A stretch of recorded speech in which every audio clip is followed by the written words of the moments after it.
Hello everybody, welcome to this fourth lecture in my series on counselling and interpersonal skills, in which we're going to talk about paraphrasing and reflecting feelings. Let me first begin then with what I mean by the phrase paraphrasing.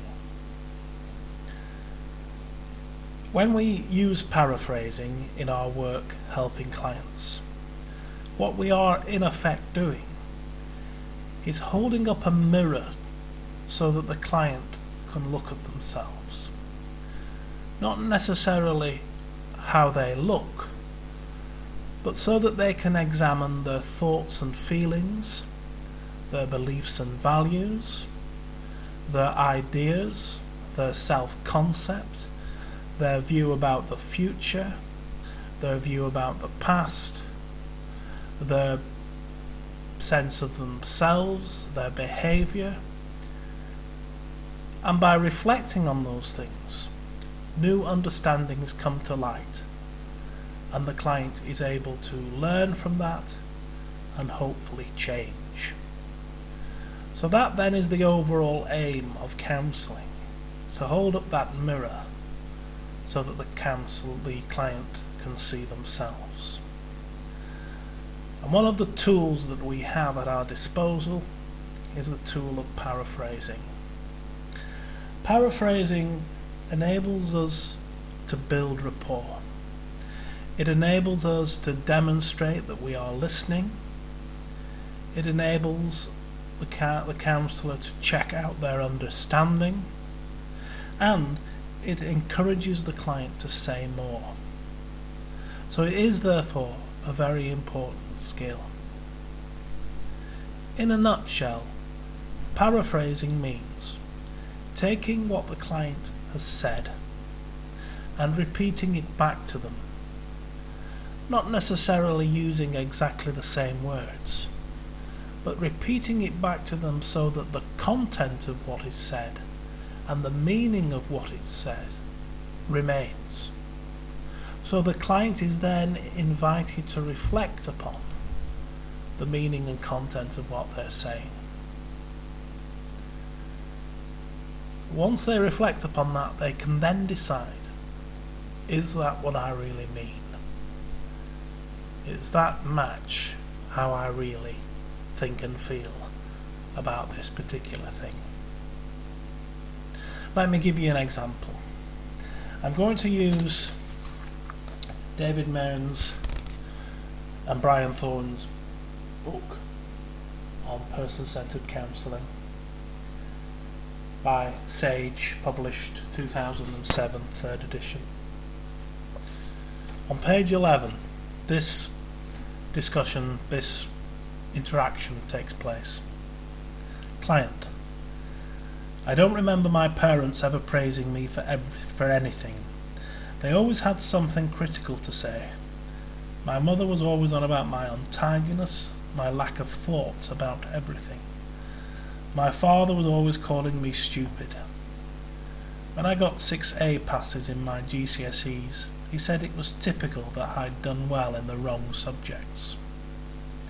Counsellor: It seems you could never do anything right in their eyes, no matter how hard you tried or how successful you were. Client: My friends were just as bad. They kept on at me about my appearance and told me that I was a pimply swat. I just wanted to creep around without being seen by anyone. Counsellor: You felt so awful about yourself that you would like to have been invisible. It's not all in the past, it's just the same now. My husband never approves of anything I do, and now my daughter says she's ashamed to bring her friends home in case I upset them. It seems I'm no use to anyone. It would be better if I just disappeared. So there you have a couple of examples of the counsellor paraphrasing what the client said. Not necessarily using the same words as the client, but capturing the content and the meaning of what's being expressed and feeding that back to the client so that the client can hear it for themselves. And that's what I mean by holding up a mirror for the client, so that they can check out the validity of their experience. Now, the second thing I want to talk about is the reflection of feelings. Now, I'm sure that when you heard me read that, some feelings came up for you. Feelings of upset, sadness, that someone could be treated so harshly. Now, there are lots of sources of information when it comes to feelings. We can focus on what the client says, because often they'll say how they're feeling when they're talking. They'll say that they feel sad or angry or upset. But also we can focus on their non-verbal communication, the pallor of their skin, the swelling of the lips, how they look, the quickness of their breath, their heart rate racing. These are all things that give us clues about how the client might be feeling. But also we can get a sense of how someone else is feeling by attending to how we're feeling as well. If you successfully put to one side your ego, then it may be that how you're feeling when the client talks is similar to how the client feels. This is one of the magical things about counselling, that as we become more expert at counselling, we have to be able to distinguish between what our feelings are and what the client's feelings are about particular things. So once we've recognised that there's a feeling, we can then feed that back to the client.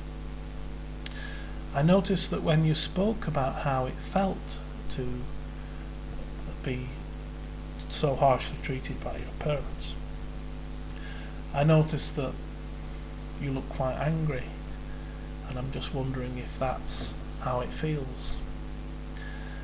When you spoke about your parents, then I got kind of an angry feeling inside, and I'm just wondering if that's how it feels for you too.